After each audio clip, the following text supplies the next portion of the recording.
मैं Asian news की तरफ से सबसे गुजारिश करता हूं कि आने वाले 15 तारीख को इलेक्शन के इसमें मेरा 5 नंबर बटन है। मेरा नाम विजय सुधाकर मार्डिक है और धनुष्यबाण बटन के आगे आप बटन दबाइए और मुझे भारी मतों से विजयी करिए। माजिद एंड ब्रदर्स की जानिब से next gen EV motors EV showroom 18 साल से कम उम्र के बच्चों के लिए बेहतरीन खूबसूरत बैटरी की गाड़ियां, जहां 35,999 से शुरू बैटरी की गाड़ियां हैं मौजूद, जिसको लाइसेंस आरसी नंबर प्लेट की जरूरत नहीं।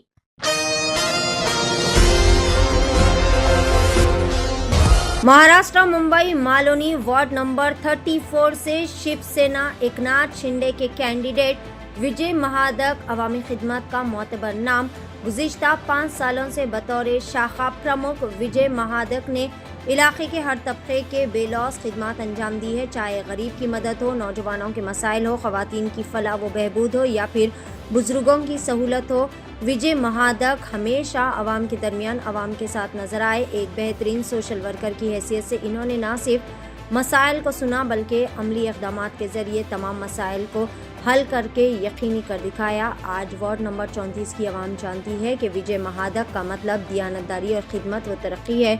शिवसेना एकनाथ शिंदे के नज़रिए को लेकर अवामी भरोसे के साथ विजय महादक तरक्की और खुशहाली के सफ़र पर गामज़ान है। वार्ड नंबर 34 के रोशन मुस्तकबिल के लिए एक मजबूत आवाज़ विजय महादक की नज़र आ रही है।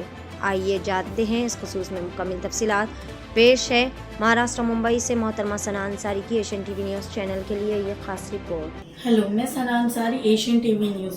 आज हम आए हैं वार्ड 34 के शिवसेना के एक अच्छे माननीय कैंडिडेट विजय महादिक सर के पास। आइए जानते हैं इनसे। इन्होंने पिछले 5 सालों में वार्ड 34 के लिए बहुत काम किया है।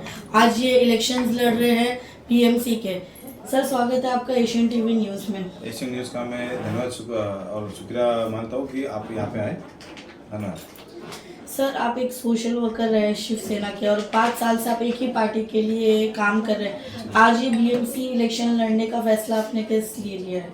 देखो, इलेक्शन लड़ने का फैसला मैंने क्यों लिया, मैं पहले शाखा प्रमुख था, अभी भी शाखा प्रमुख हूँ और मैं अभी इलेक्शन के लिए खड़ा हूँ। तो मेरी एक सोच है, अच्छी सोच है कि हमारे शिंदे साहब जिस तरीके से काम करें, लोगों को 24 घंटे लोग काम करें, मेरे को लगता है मुश्किल से 2 या 3 घंटे सोते हो। तो मैं भी लोगों के लिए काम करना चाहता हूँ। मैंने 4 साल में सिर्फ काम ही किया और काम ही किया। आज उसका नतीजा ये है कि पार्टी ने थोड़ी सी उस चीज़ का ये करके सोच के मेरे को आज टिकट दिया। सर, आज आपकी ये रैली रही है, आपको रिस्पांस कैसा मिल रहा है पब्लिक से? देखो, रिस्पांस तो बहुत अच्छा मिल रहा है, क्योंकि कैसा है, हमारे जो माजी नगर सेविका थी उन्होंने कुछ काम नहीं किया वार्ड में। सिर्फ 5 साल उन्होंने सिर्फ एक नगर सेविका बन के रही है, लेकिन लोगों का काम नहीं कुछ किया। इसके लोगों का एक ऐसा है कि भाई आप कम से कम आप तो काम करें, क्योंकि मैंने काम किया हुआ है। उनका ये सोच है कि भाई आगे जाके आप हमारा काम करें। लोगों की छोटी मोटी चीज़ें, बड़ी बातें नहीं है, क्योंकि वो लोग नहीं ध्यान दिए। तो लोगों का अच्छा रिस्पॉन्स है और मेन बात तो हमारी लाडली बहन जो है हमारे पीछे खड़ी है। सर, वार्ड 34 में ऐसा क्या प्रॉब्लम है जो आप जीत के आने के बाद सबसे पहले करेंगे? तो सबसे बड़ी बात तो जो कच्चे रोड पे जो रास्ता था, जो काफ़ी सारे अपने बहनें जा रही थी, कारपोरेट इंडस्ट्री में काम करते, छोटा मोटा काम करते, तो यहाँ से उनको शॉर्टकट था। जैसे अपन बाइक से कम 20-25 हज़ार बाइक जाती है, तो उनका टाइम बचता था, 10 मिनट में वहाँ पे पहुँचते थे। अपने भाई को अभी काम पे जाने के लिए लेट था, क्योंकि अपने मालूनी में आप आएंगे तो सबसे बड़ी समस्या है वो ट्रैफिक की है। तो सबसे बड़ी एक मैं हमारे शिंदे साहब से ये चीज़ बोलने वाला हूँ कि जो कच्चा रोड झुमका बाकरे के यहाँ से जो रास्ता जो बिल्डर ने बंद किया, तो सबसे पहले वो रास्ता बंद करे, चालू करे। जो बंद है रास्ता वो चालू करे, ताकि हमारे बहनों को, हमारे भाइयों को आने जाने के लिए सुविधा हो। 34 के वार्ड में नशा और ये जो एम्पावरमेंट नहीं है लड़कों के लिए, उस पर आप क्या मुहिम लेकर आएंगे? देखो, नशे के बारे में कहने जाए तो नशा तो बंद ही करना है, क्योंकि काफ़ी सारी महिला भी हमें जो मिल रही है, जो जिनके बच्चे नशे में धुंध रहे थे, उनका ये कहना कि आप आने के बाद पहले नशा मुक्ति कराइए। नशा मुक्ति के बारे में हम लोग काफ़ी सारे हम लोग ने इसके पे काम किया है। ऐसा नहीं है कि जो नशे करते हैं उनको, अच्छे लोगों को हम लोग सुधारने का भी काम किया। क्योंकि कैसा होता है, नशे में जब वो लड़का जाता है तो उसकी पूरी फैमिली बर्बाद हो जाती है उस चक्कर में। क्योंकि वो नशा ऐसा है कि बहुत सारे एमडी है, बहुत सारे नशे हैं जो लोग चाहते कि भाई ताकि बंद हो जाए। तो जब भी हम ये हमारी सीधे साहब से जब बात होगी, जब मुलाकात होगी अभी इलेक्शन के पहले, तो ये मुद्दे जो है मैं उनको सामने रखने वाला हूँ। सर महाकाली में सारी बिल्डिंग में आपने बहुत काम किया, इसके बारे में आप क्या बोलोगे? देखो, सबसे बड़ा मुद्दा हमारे महाकाली का है, क्योंकि हमारे महाकाली में काफ़ी लोगों को घर नहीं मिला है। यहाँ के जो स्थानिक जो लोग हैं, जो सोसाइटी में कमेटी में हैं, उन्होंने काफ़ी सारे लोगों को तकलीफ दिया है। उनको घर नहीं दिया है, जिसका हक का घर है वो किसी और को दिया है, किसी और का वो तीसरे को दिया है, किसी किसी को तो रेंट भी नहीं दिया है।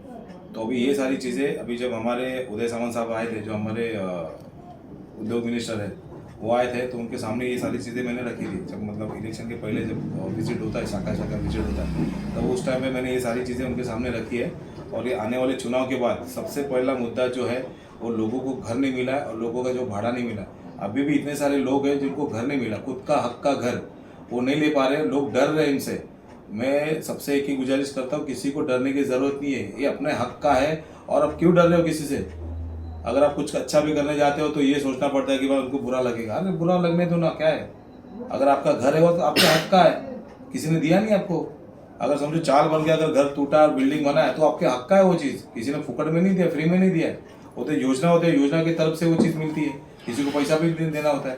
लेकिन यहाँ पे क्या हुआ है, काफ़ी सारे लोगों को घर ही नहीं मिला है। अभी भी लोग हैं, मेरे पास काफ़ी लोग आते हैं। तो सबसे बड़ा हमारा मुद्दा ये रहेगा कि पहले उनको घर दिलाऊं। और जो हमारी जो बिल्डिंग है, जैसा आप पीछे देखेंगे सारे 1 और 2 में बहुत सारी लिफ्ट ही बंद है। ये काम है बिल्डर का, ठीक है। अभी 10 साल पूरे होने हैं, मेरे को लगता है अभी 1 साल भर बचा है। साल भर अगर खत्म हो जाएगा तो बिल्डर हाथ ऊपर करेगा। ये जिम्मेदारी उनकी है, लेकिन इन्होंने जिम्मेदारी ली नहीं। आप जाके दिखेंगे ना पीछे तो ऐसा लगेगा किधर खाड़ी की जगह में रह रहे हो, ऐसा सोसाइटी में रह रहे हो, ऐसा आपको लगेगा ही नहीं। बहुत बदतर है, मतलब ये है। मैंने भी उसके पीछे भी काम किया है और मैंने लोगों को एक जबान दी है उस चीज़ के बारे में। जैसे में हम लोग आएंगे तो सबसे पहले बिल्डर को नहीं छोड़े हम लोग। बिल्डर ने जो तकलीफ दी है, उनके साथ में और भी सारे लोग हैं जिन्होंने तकलीफ दी है लोगों को, जो आम इंसान है, जो लड़ नहीं पाते, क्योंकि ऐसा है किसी का काम नहीं पुलिस स्टेशन में। आजकल तो लोग पुलिस स्टेशन से भी डरते हैं।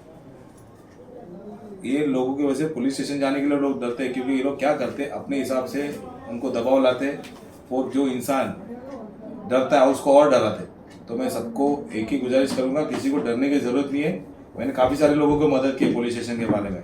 जब भी कोई किसी को डराता है तो उसके अगेंस्ट में मैं खड़ा रहता हूँ।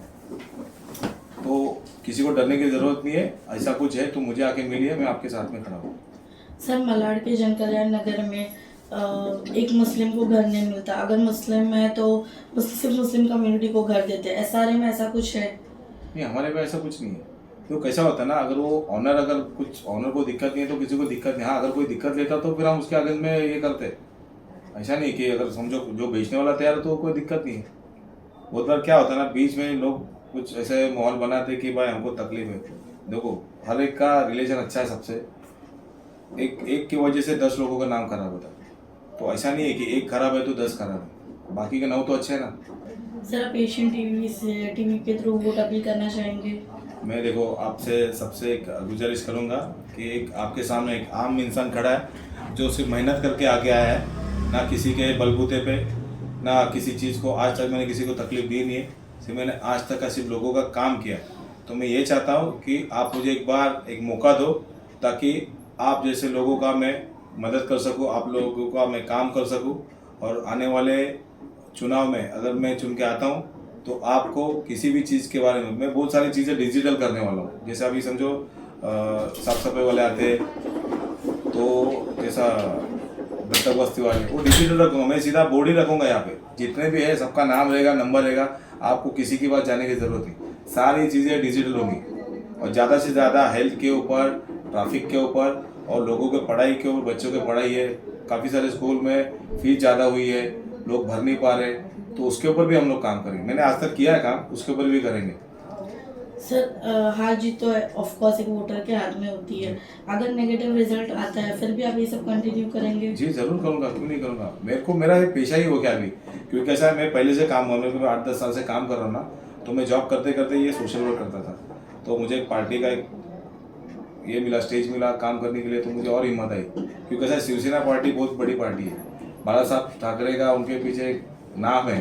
तो बाला साहब ठाकरे का जिनके पीछे नाम है तो उसको डरने की ज़रूरत नहीं है, उसको काम करने की, कोई भी चीज़ के बारे में सोचने की जरूरत। और सबसे बड़ी बात तो हमारे शिंदे साहब तो इतना काम कर रहे तो फिर कुछ रोकने की ज़रूरत नहीं।